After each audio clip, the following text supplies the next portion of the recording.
শরীর বালা হোক বা না হোক হার্ডলি একদিন বা 2 দিন লিভ লওয়া যায়, তারপরে তো চাকরি যেইকে সেই চালাইয়া যেতে লাগে। আসসালামু আলাইকুম everyone, this is Fahmida from fearless escapes. আজকে আবার লই আইলাম আরেকটা সিলেটি ব্লগ। তো এখানে জাস্ট রেডি হইয়ার ল্যাপটপ চার্জার সব ঢুকাইয়া ডায়েরি টায়েরি যা আছে, আমার শিলচর অফিসে একটু যাইতে লাগে। তো চট করে রেডি হইয়া যাইয়ার খুব বেশি গলার প্রবলেমটা এখনও কমছে না, যার কারণে ঘন ঘন জল খাইতে লাগে। সো পার্স নিতে ভুলে গেছিলাম, লইলাম লাস্টে, অ্যান্ড আই এম রেডি। এখন বারোই যাইমু। মিনি ব্লগ দেখায় দেখায় আপনার সাথে কিছু কথা শেয়ার করবো। আসলে ইনস্টাগ্রাম, ফেসবুক, ইউটিউব যেখানেই হই না কেন, দিস অল প্ল্যাটফর্মস, ক্রিয়েটর প্ল্যাটফর্মটা হইল গিয়া তত আপনি অন্যর ভিডিও দেখবা তত আপনি নিজের ভিডিও বানানোর আইডিয়া পাইবা। এখন কিছু মানুষ এটা মনে করেন যে অমুকে অমুকেরটা দেখিয়া করিলার, এরকম কোনো কথা না।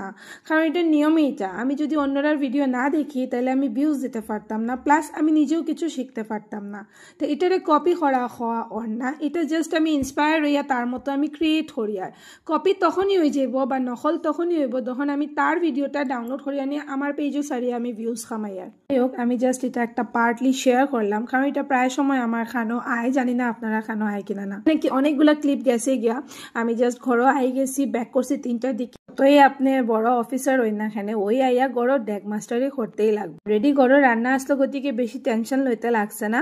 তো চটপট আমি নালিপাতার শিরা বানাই লাইছি। নালিপাতার শিরা খার খার ভাল লাগে, কেউ না করতা না জানি। আর গরম ভাত দিয়ে তো বাস কিতা কইতাম, আর কিছু খোয়ার নাই। শেষ করে আইলাম, একটুকু রেস্টও লইতে পারছি না। এর মধ্যে আমার বিকালে ওয়ার্ক ফ্রম হোম জবের টাইম হয়ে গেছে।